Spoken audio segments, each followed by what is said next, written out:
name is David Drapela, and for those of you who would like to know more about my life, you can go onto YouTube under David Drapela, and you can see some of my writings and you can see some of my music that I have done. And the question is, why am I doing these videos? Why am I even here doing this? And my answer is, since I was a small child, I've been guided by an inner voice that speaks to us within. And I'm thinking at the age of 85, I would like to share some of my insights that I've been given. Some are spiritual and some are material world. And I found that a balance between these two worlds is so very important. So today, let's talk about the material world, because I see so many people who seem lost. They don't believe anything. People who watch television, this is not the world that David Drapela grew up in. But let's talk about finances to start with, because we're all interested in money. The world has many financial problems. But we're going to focus on the United States today and how we got into the position that we're in. In the beginning, back in 1793, we didn't have paper money. We had gold and silver coins. And we had a limited amount of gold and silver available, which meant that if you only have a limited amount of something like gold and silver, you cannot make more coins if you don't have the metal. Then, I think it was around 1861, the first paper money was printed, which were called greenbacks. And they were called demand notes. And until 1933, paper money could be used to turn in and get gold. Why gold? Gold has a hedge, and it has been a hedge against inflation for thousands of years. The amount of paper money that could be printed was limited by the amount of gold the country had. And after 1933, the dollar was still backed by gold, but you could no longer take your money and exchange it for gold. So the dollar went from a gold certificate to the United States notes. And then in 1963, the silver certificates were stopped, and all the money became United States notes. Now, the silver was interesting because I can remember standing in line, taking my paper money and getting silver dollars in exchange for the paper money that I had. The price of gold was set in 1900 by President McKinley. In March of 1900, he enacted what was called the Gold Standard Act, and it set the price of gold at $20.67. And then on April the 5th, 1933, by Executive Order 6102, which was a very important executive order, was signed by President Franklin Delano Roosevelt. Now, Franklin Delano Roosevelt, with this executive order, made all of the people in the United States who had gold, they had to come and turn it in. And this is a free country that we live in. I have gold. The president says you can't have it anymore. Is that not interesting? In a free country? Why did he do this? Oh, why did he do this? Because we were in a depression. We were coming out of the depression in 28, in 1933. Now, Roosevelt needed to print more paper dollars, but he couldn't do it because the paper dollar was pegged to $20.67.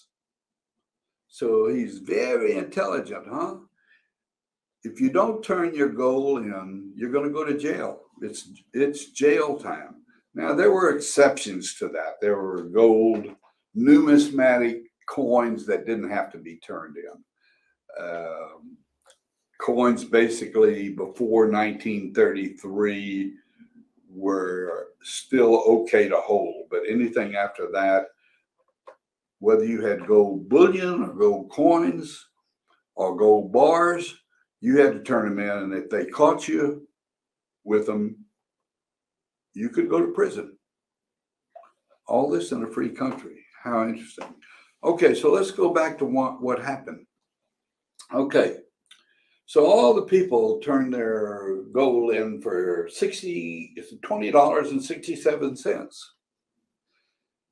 And the moment that happened, our wonderful President Roosevelt set the new price of gold at $35 an ounce. So he cheated all the people who had to turn the money in. They turned the money in and got $20.67. And the next day, he raised the price to $35.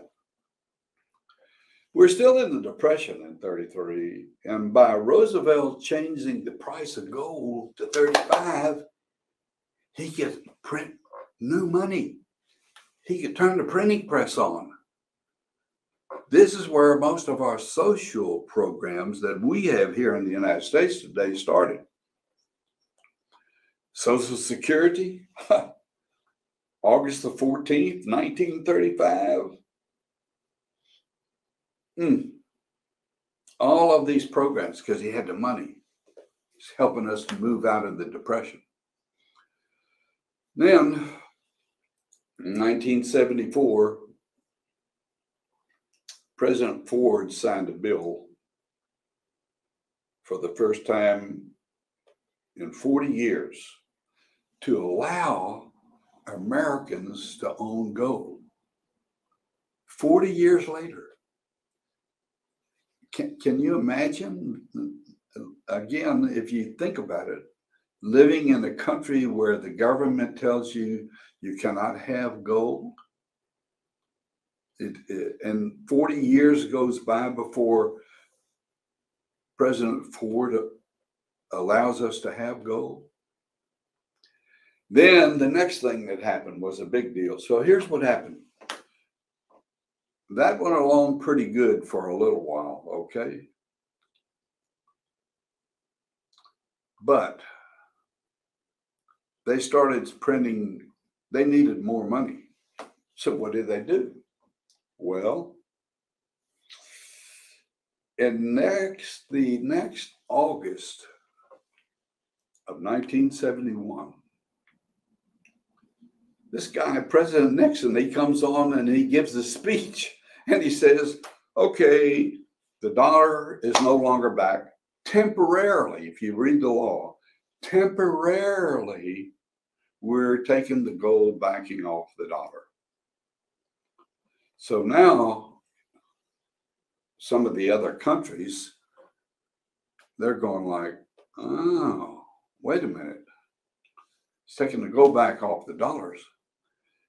There was a French president, his name was Charles de Gaulle, and I remember it very distinctly. De Gaulle, after World War II, all of the countries gave their gold to the United States for safekeeping. And the understanding was that anytime they wanted their money back, they just had to pay the price of the gold, and the United States would give it back to them. And the reason they chose the United States, one of the big reasons, is because we got oceans on both sides of us. We got friendly neighbors in Canada. We got friendly neighbors in Mexico. And the safest place to really put the gold without probably having conflict would be the United States. And so that's why these countries allowed the United States to keep the gold for them. But then what happened is Charles de Gaulle, who was the president of France at that time, he said to the United States, I don't want the dollars. I want the gold. Well, that didn't set too good with the United States. And Charles de Gaulle actually sent 2 ships full of dollars into New York and asked for gold. Why did he do this? Because he could see what was happening. He knew the gold would hold its value, but the dollar wouldn't, because the United States now can print all the money it wanted.